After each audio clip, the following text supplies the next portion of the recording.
There's an inner plastics to these things. So I'm literally just wearing a mask with no airflow. So no wonder it's so hard to breathe. But, welcome to the horror show.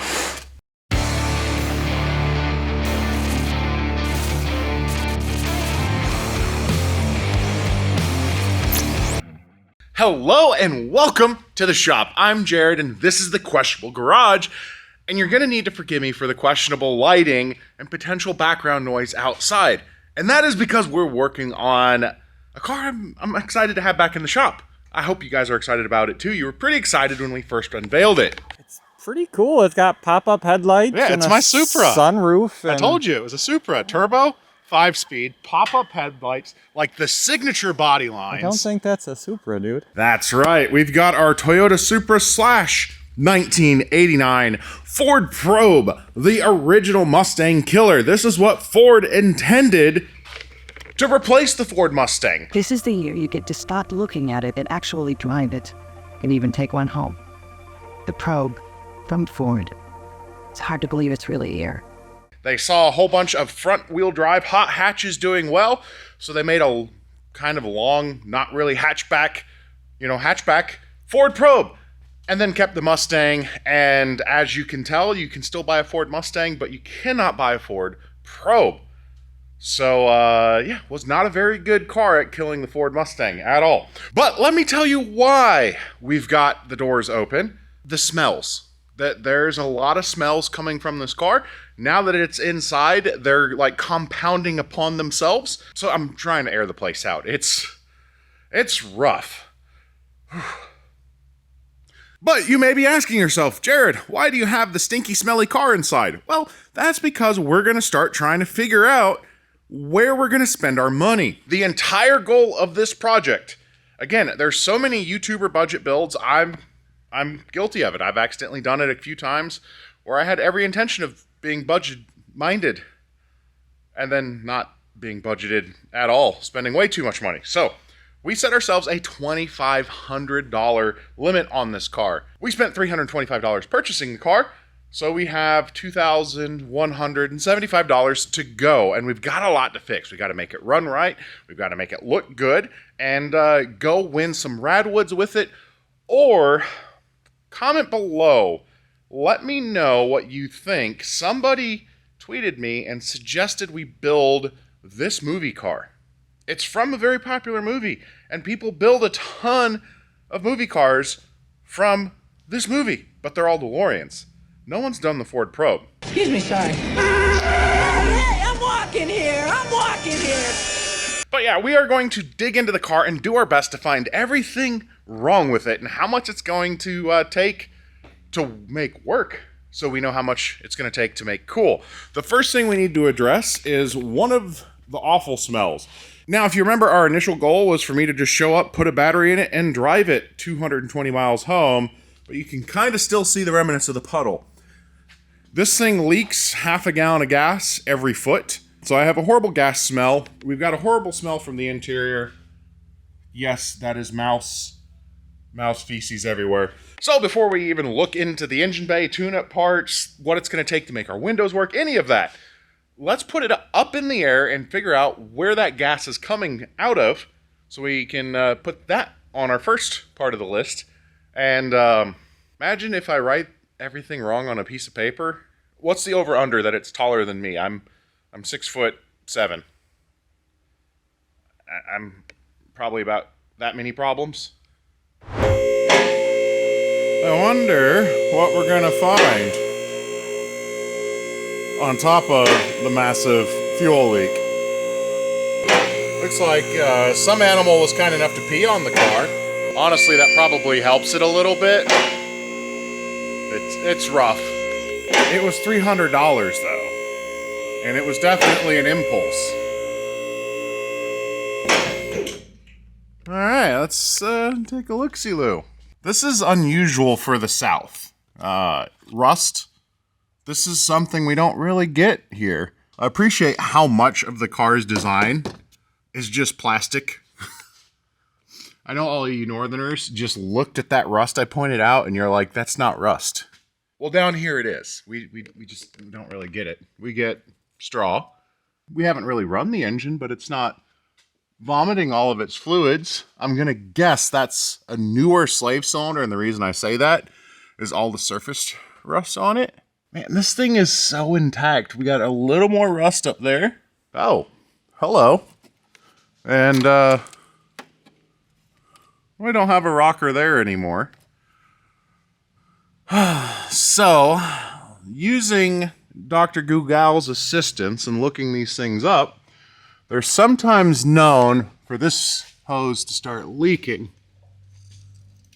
But given that this whole assembly is pretty dry and all of the fuel is leaking that direction, I don't think that's it. That shock is pretty much shot. All of its oil lives on the outside, and it didn't do a good job of acting as rust prevention. I really need to close this door so you guys can see, but I don't want to deal with that smell. All right.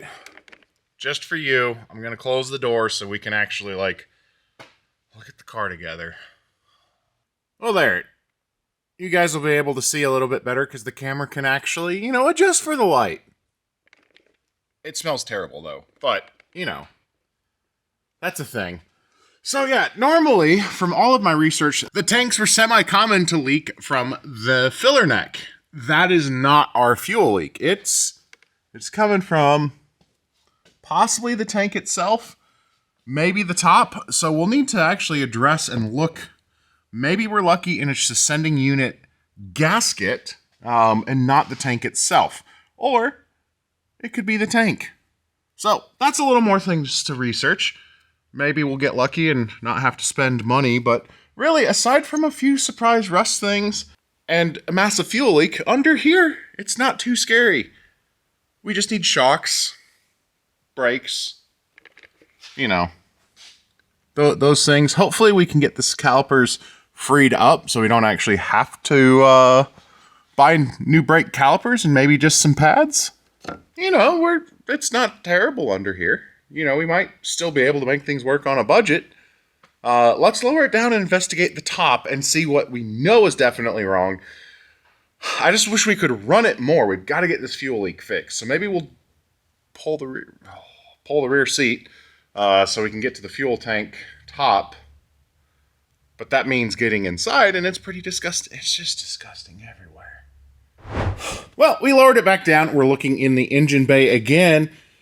And again, there's not a lot visually wrong with it. The problem is we do have a check engine light and we do have ABS lights. But we can't do much to check engine because it doesn't run well enough for us to drive it. Like, that's the scariest part about this project and something we're going to be able to kind of talk about and figure out.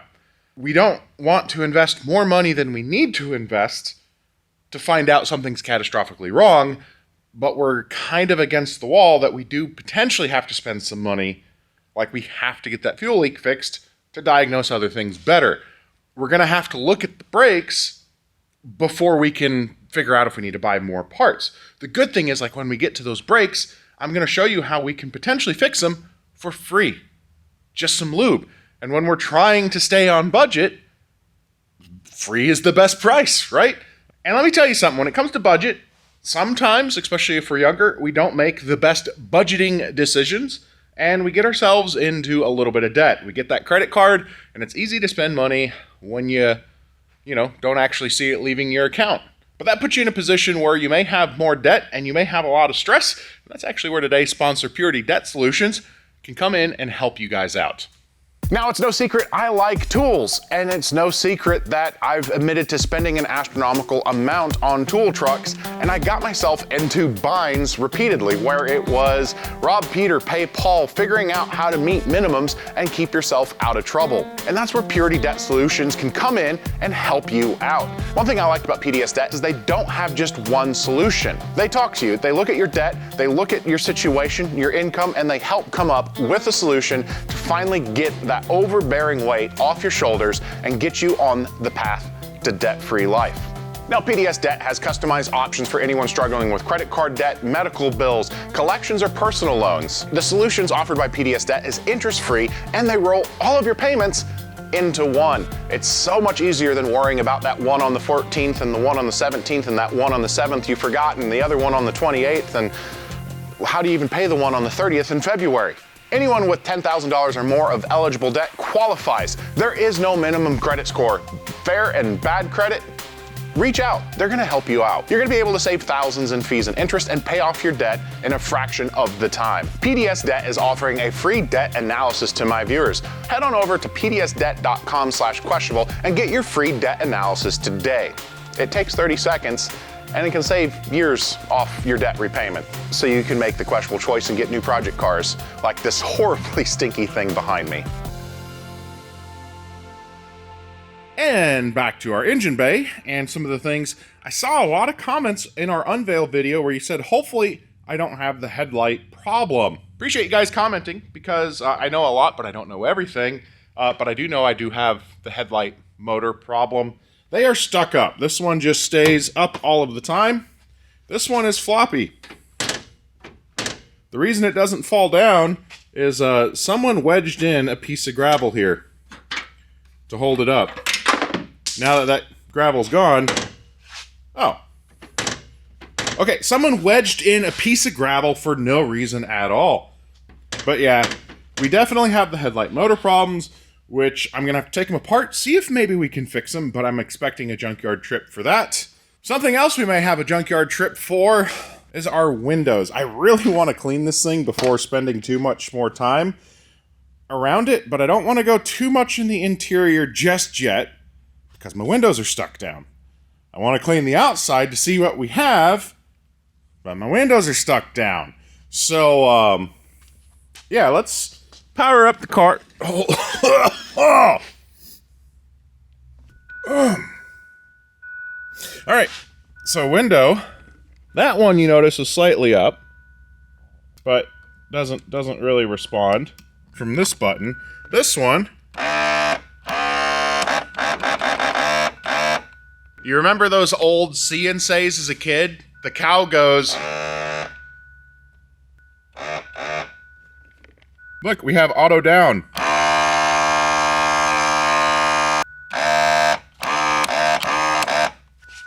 So, let's go to this side and see what that button does. Oh, it just keeps hitting you.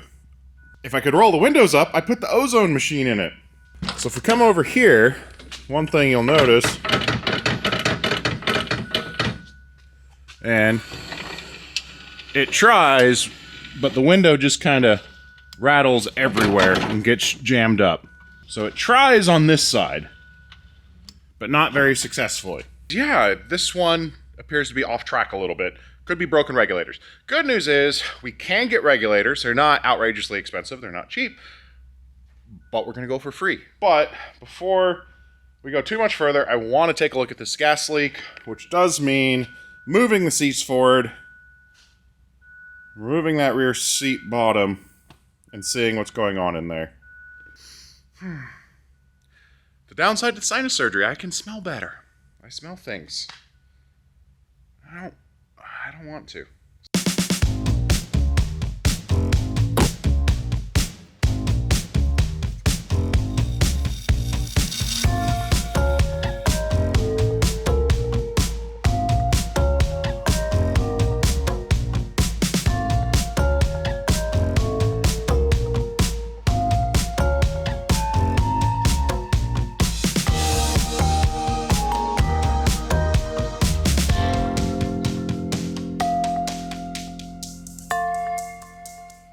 Well, I don't know if it's going to be quite free to fix the fuel leak. I'll tell you what. I think I forgot to pull the inner. The reason this is working really good, I can tell now, and I'm not going to take it out. I'm just going to deal with it. There's an inner plastics to these things. So I'm literally just wearing a mask with no airflow. So no wonder it's so hard to breathe. But, welcome to the horror show. But once we got the hat off, we have some rodent chewed wires here, which, you know, it happens. There we go. We got some insulation. And, yeah, there's no more fuel line. The meese decided they wanted to eat it. So we do some fuel line and we take a good look at this wiring. We may be able to repair it. The problem is how close it gets down to the bulkhead. So we take a good look, see if we can safely repair this wiring. And that might solve all our issues back here. You see my smile, right? No? Okay. Well, good morning.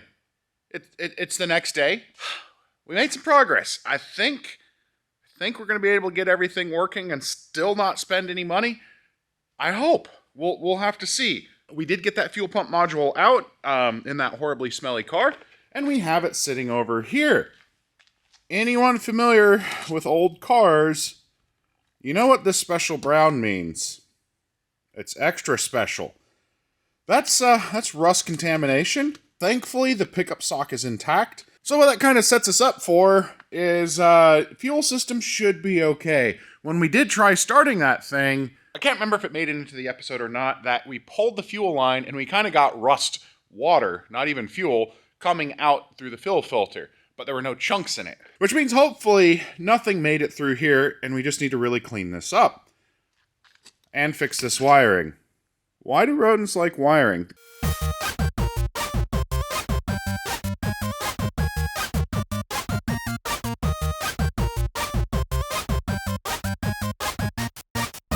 Good news is the fuel pump wire is fairly good. We'll probably still redo those. And that's just fuel sending unit. So we'll get all that stuff kind of cleaned up. New lines put in there. Rubber. Gotta love mice. And then we're going to try to fix our sending unit. This is a fuel level sending unit. And sometimes they're just called fuel floats. Because, well, you got a little float there. And it literally floats on the fuel. And then there's a potentiometer inside here, and it should move very freely. It should move very freely. Back and forth.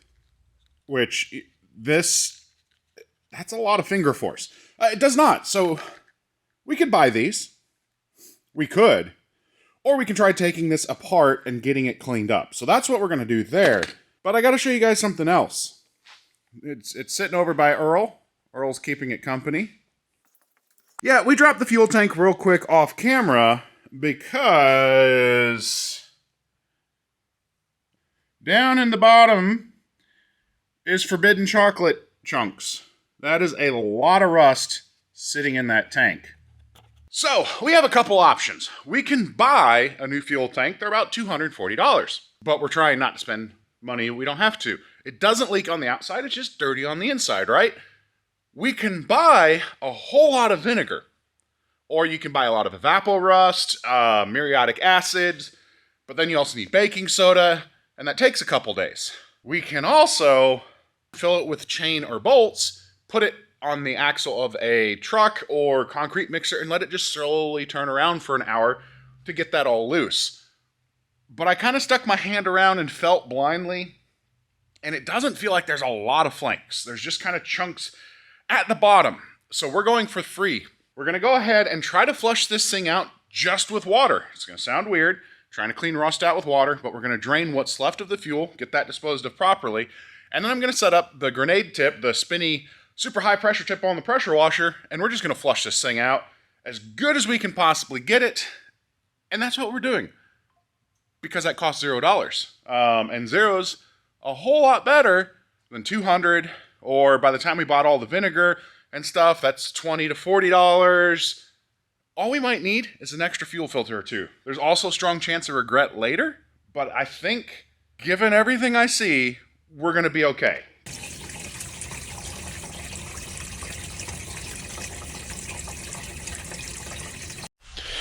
Alrighty, let's try to save some money. Now this is old plastic, so you're going to need to be careful with these releases here, or you're just going to break it. Now if it does break, we can, zip tie or do something. but I'd rather not. Come on. Am I gonna need to get that many small pins? Okay. That, and then that one's gone. Sorry that the table's still a mess. Turns out, even though I've been back, I have really not had time to dedicate to just clean, which kind of bugs me. I hate my shop being this messy, but, you know. Alright. And it's still real dirty, but if you look here, you can see that how this works as a potentiometer. Sends voltage down both of these lines, or I'm sorry, it sends voltage down one of those lines, and it's monitoring the other side. And because this is a resistor, basically, the more it goes, the more resistance it has, the more or less it's going to show on the other side, and that's what causes your gauge to sweep. We are just slop full of rust. The spring should kind of go back and forth. We'll have to clean up some of that corrosion. You can tell water did get in there, but we'll get it cleaned up, moving.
So fuel tank's back in. I got new lengths of hose ready to go once we get this thing dropped back in its home. Sorry I didn't cover more of the fuel tank stuff. It's one of those things. I want to teach as much as I can, but at the same time, certain things are, you know, outside the realm of quote unquote right. There's nothing technically wrong doing it certain ways, but you can easily hurt yourself. And I do not ever want to be responsible for one of you guys doing something and getting hurt, because you saw me do it.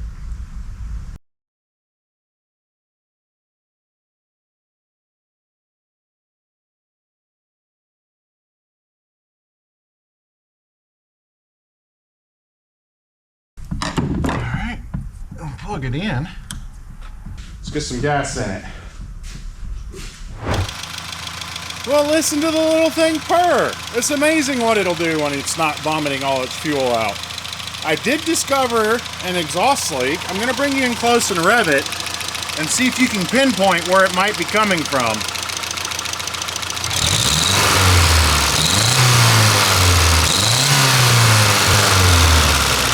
That first rev was a clue. And it's not just missing. That bolt's broken. But the good news is, it doesn't matter for what we're trying to do today. It does mean I'll have to pull the turbo and manifold, but that's a tomorrow problem. We got it to stop leaking fuel. It's idling pretty good. We need to now try to get these windows figured out. What do we need to do to fix them?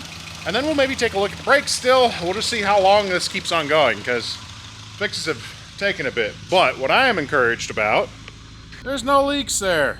We have an ABS and a check engine light, which is okay, we'll diagnose that.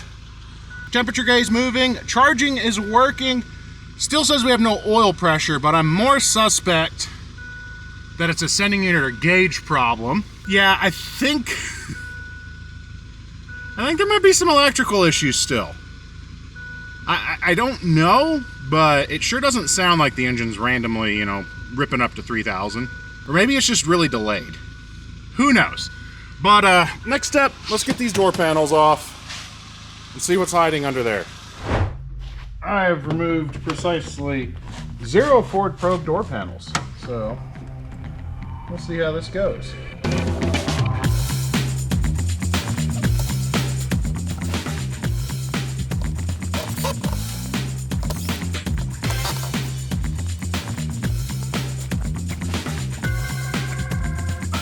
Whenever you're doing this stuff, just remember, pull gentle. Don't get monsters you're yanking. The door panel will tell you if it's got something else holding it. Oh my gosh! That's a entire colony of ants come flying out. I got ants in pants.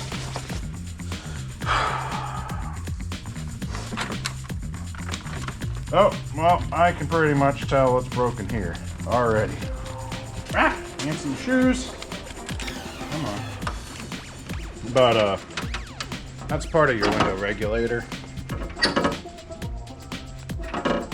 Which tells me the cables are all blowed up.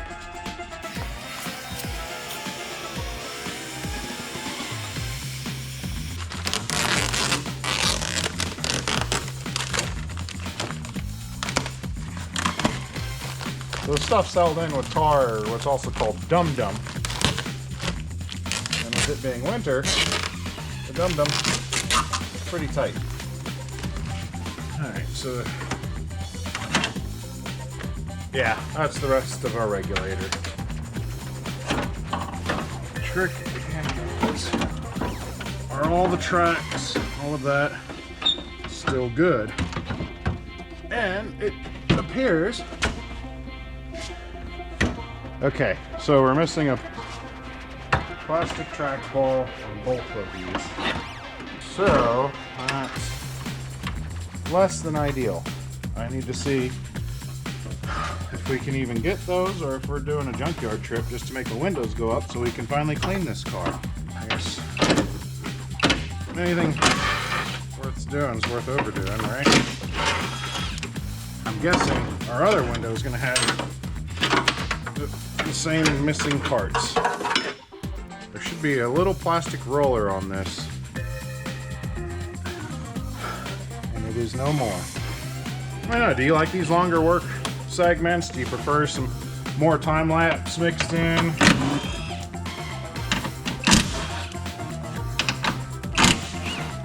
You like that crazy point of view cam where I put the GoPro on my head and can't really see what I'm doing, but I do it for you guys?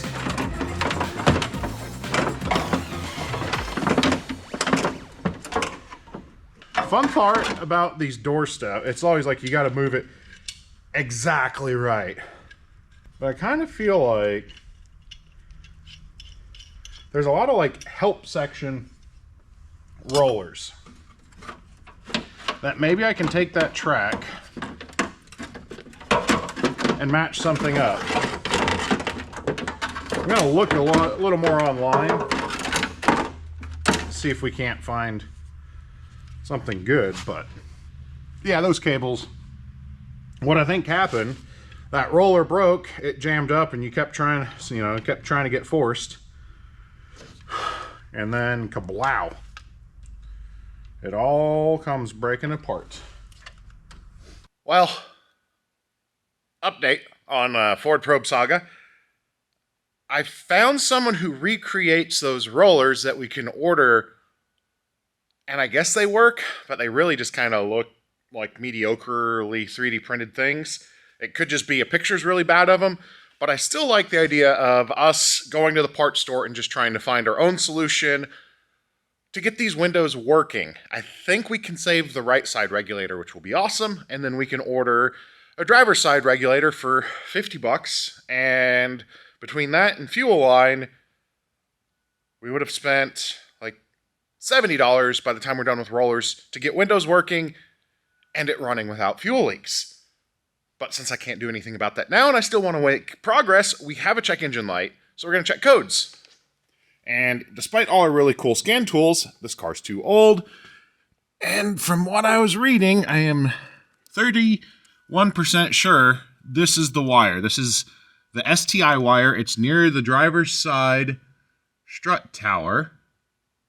I think. I don't think it's the passenger side strut tower. I think it's driver's side. From everything I see, they call it a red wire. And I mean, this is red and white, but there's nothing else over here. So, the way it's supposed to work is you ground it. It's called your STI connector, self-test input. Self-test input. That'll make it flash codes for us. So, we will shove that wire in. And then we ground it. Let's see. We get huge sparks. Am I shorting it? Okay. No explosions. I don't think that was the right connector, because it's not blinking. Interesting. Do you see any other red wires? I mean, given all the mouse houses everywhere, there's pretty good indication, you know, we got chewed wires somewhere. I'm gonna have to go back to Google. Let me look there, and I'll pick you up if I find it. Updates! Like, literally 2 seconds later, turns out it is that wire, but what's interesting, wouldn't do it with the idle air plugged in. Let me see what codes we're getting. So this is a counter. So, blinky, blinky, blinky. Okay, pause. Long pause. So we're resetting. 1, 2, 3, 4, 5. Code 5. What did you guys count?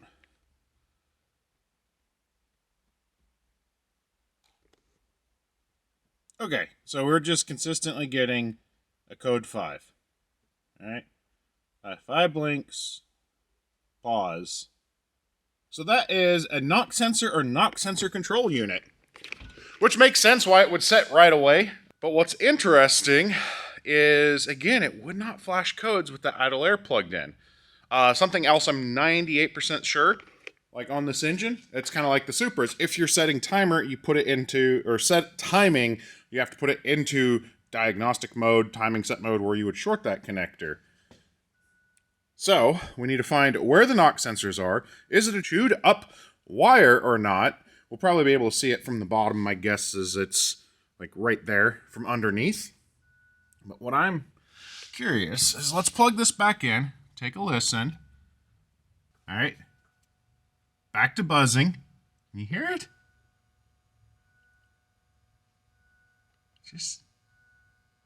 At any rate, all right.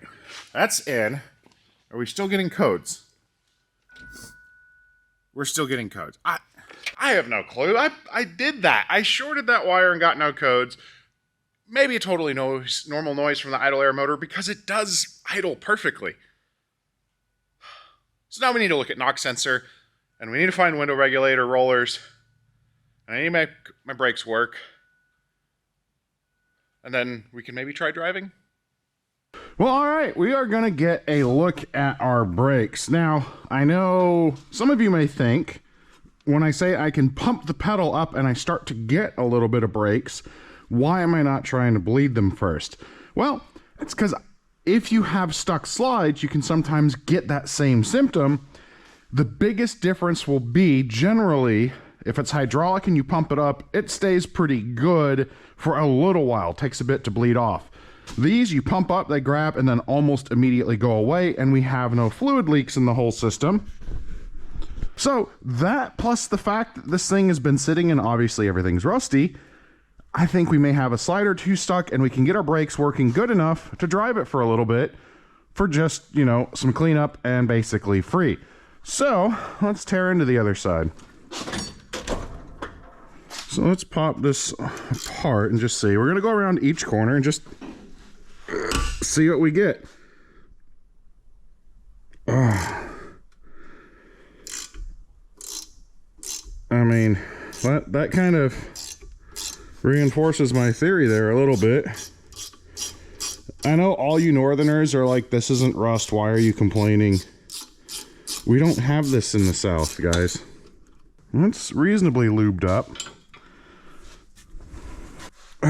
Well, this slide barely moves. Pads aren't wiggling with it, so I don't think... Baby pry bar. There we go. Alright, well, if it is sticking, it's definitely not this particular corner. That's moving good. And that one's moving good. Again, it's just about checking. I also love these older Fords. They have balanced spring clips in the brake rotor. I think that's what they're for, or they might be like anti-squeal clips. Alright, well, everything here is free. We've still got 3 more corners to go.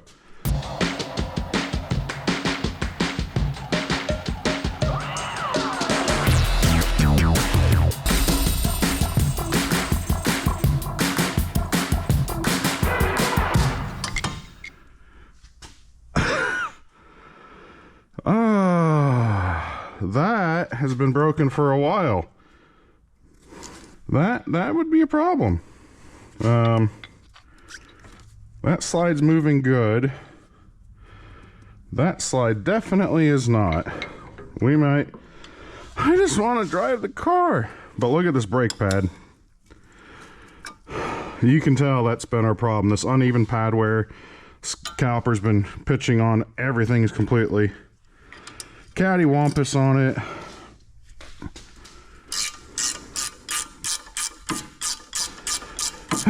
Well, I mean, we found a problem. Unfortunately, it's a problem we'll likely have to spend money on. The trick will be, will that even come out? My guess is probably no. I highly doubt we're getting any progress with this. I think we're going to be on our way to buy a caliper. We'll go back. We'll see if we can't get that thing to break apart. And then I'm going to hunt for a brake caliper. I want to drive the car. I went up and down a hill in Tennessee. That's it. Pouring gasoline. And look, we don't pour gasoline anymore. I want to drive my Impulse. And good morning. Window rollers were an absolute strikeout. The closest things I could find were pretty much just going to be as much as ordering the right parts. So I found another guy that makes a lot better reproduction for the probe rollers. Gen 1 MX6 and Ford Probe don't use the same rollers, unfortunately. If it was the MX6 stuff, a little easier to find. So we're not fixing windows today. But I did find out the cause of our knock sensor code. Why do you think we're setting an immediate check engine light for the knock sensor? And if you set a mouse, yes, that's it. I have a feeling we're going to have a lot of mice problems with this car, but that's okay, because that means we can fix it once again for nothing. Or at least I'm saying nothing. Again, tell me, what do you think? Should we include brake clean, electric cleaner, solder, things like that in the budget? I want to be fair. I want to make this as real of a budget build. Do you guys have that stuff in your garage? Is it something you'll be able to grab, or do you need to go out and buy? So I want your opinion on that. So I'm going to get this wire fixed. You have to be really careful when repairing knock sensor wiring. It is generally shielded, and there's a lot of quirks with it. The good news is, this is so old, it's not that sensitive, and it really doesn't care. So we're going to get these wires soldered back together, get it back in there, then we're going to get the brakes hopefully working and go for a drive. A very smelly drive, but a little bit of a drive, so we can win and have the car working way better than it has in a really long time. And then I got to order parts. We're going to have finally spend some real money, but not today. Just to kind of update you as we're going along, you notice we're up and running again. Fuel still isn't leaking. We got a new brake caliper on this side and new front pads. We'll need to do rotors eventually. If you notice, that inside and outside, not quite the same. But we don't want to put money into rotors until we know anything, the thing drives. We're trying to minimize all of our expenses, and right now, including one caliper, pads, and the fuel hose, it's 50 for the caliper, 16, 14, so that's 20, 30. We're $80, just under $80 into this thing. We still got more to order. But we no longer have a check engine light. We have an ABS light. I'm waiting for a friend to get here so we can bleed the brakes, and it's drive time. I'm confident we're going to be driving this thing. I'm feeling pretty good. I'm kind of excited. It definitely still needs a lot of detailing, but anytime you're able to take something that's been dead and bring it back to life, it's kind of cool. It's a whole lot of fun. Now, yes, I did put my seatbelt on, although being thrown clear of this thing would probably be better. Gauge, temperature starting to come up. Fuel gauge is working. Oil pressure gauge is still not operational, but I'm not too worried about it. As weird as that sounds, when we pulled the fuel filter off, or oil filter off, let me adjust this, oil came out. So the only way for it to get there is if it's pumping.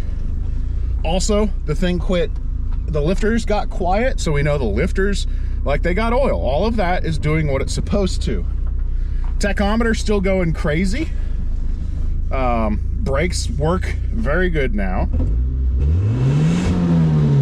Boost gauge works. We can free rev, and it actually pops almost to 6 psi, which is, I think, max for the setup.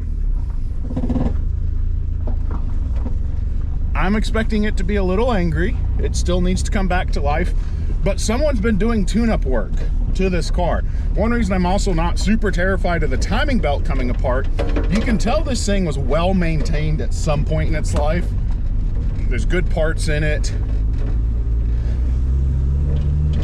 All right, well, let me get down the road a little bit and we'll start talking again.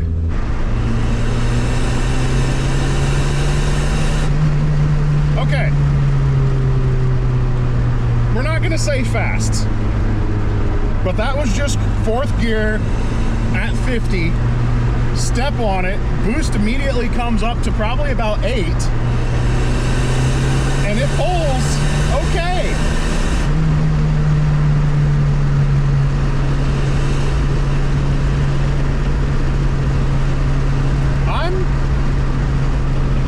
I am impressed by our Toyota Supra Ford Probe.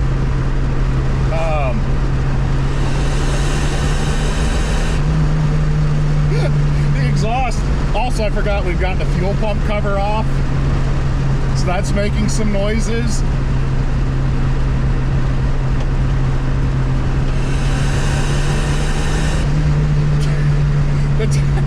The tack's going all over the place.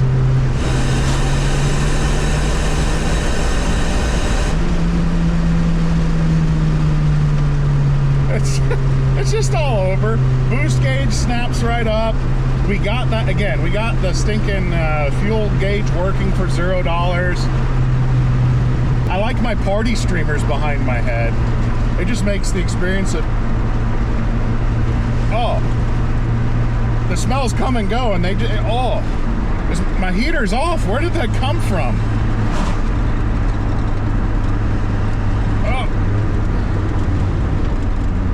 Oh, well, in positive news, there's just no positive with that smell. There's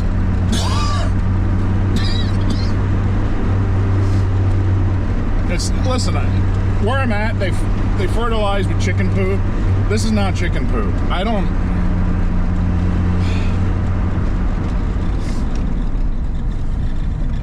I'm just gonna say this. It's a plucky, good little car that stinks really, really bad. 1st gear. It spun the tires.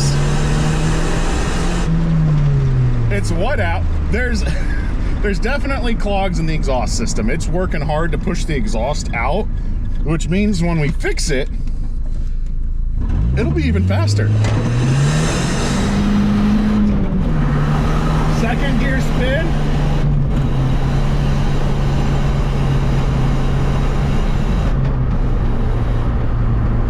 Okay, I think 3rd gear spin was the clutch a little.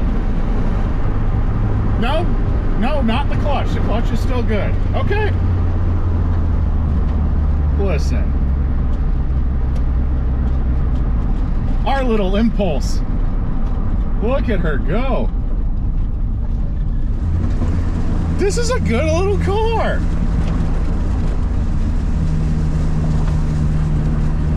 $300 plus a couple hours of work over 2 days, one brake caliper and some fuel hose, some solder, wire repair, and it's running and driving. Again, we need things like tires, you know.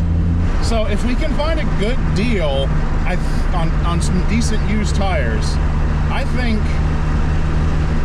less than $700, maybe $800, we will have a car with all the lights working, windows working, safe tires on it, and fully freshly maintained. And that's gonna leave us $1,700 for making it look cool, improving the interior, removing our tassels. We're gonna cruise back to the shop and we'll finish talking there. But, oh wait, I forgot shocks. That's gonna be expensive. No way around that.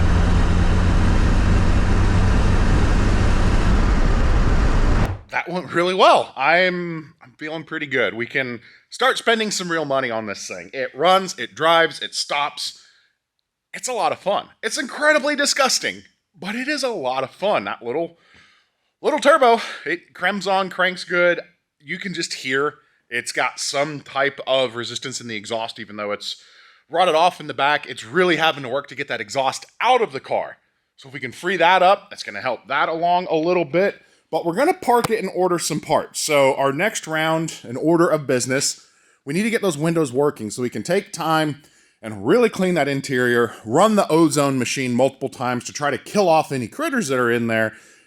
And if, you know, once we clean it, it stays relatively clean. We're also going to get our fuel O-rings ordered. I parked it and there was a pool of fuel all around that injector. Looking at that thing, the way it's rusted, I suspect I'm ordering a set of injectors for it. It's one of those things, I don't want to spend the money, but fuel system fire, that one drops literally onto the exhaust underneath it. So I guess my parts to order: window regulators, window bushings, fuel injectors and O-rings, and maybe we do some exhaust. So the next time we get the Ford Probe on the channel, we are doing, hopefully, all of that. We're going to get it detailed, at least on the inside, and smelling, hopefully, a lot less awful. I am really excited about this thing. It is coming along a little bit easier than expected, but I will never complain. That just means we get to do some fun things with it and get it back on the road. Let me know, as cool as the Back to the Future tribute car would be, the impulse, I feel like we try to keep that. The graphic is really cool on it. I don't know. What are your thoughts? I know some of you thought Lemon's build. The car just feels almost like it's right in the middle of being disgusting enough to just strip it apart and build a Lemon's car. The budget is real on it. Like, we can do it within all the rules. No special math. It's just legitimate math. But it's almost just too nice to do that to it. So share your thoughts. Engage. Let me know. If you think it's not cool enough, I kind of think it is. I like pretty much all things automotive. So, I don't know. Ordering parts, we're still good on budget, depending on if you guys ding me for fluids. We've spent, carry the one, just under $80 to get this thing driving down the road. We got this thing working. So I appreciate you guys, as always, hanging out with us in the shop as we do some very questionable things. But we're not doing any questionable budget spending. We're keeping it honest and true. I want this to be just like you guys are doing in your driveway. No fancy sponsored parts or YouTube math. We're doing it real. I'm Jared, reminding you guys to always make questionable choices. And you probably shouldn't drive cars with fuel leaks. Not even for YouTube. We'll see ya.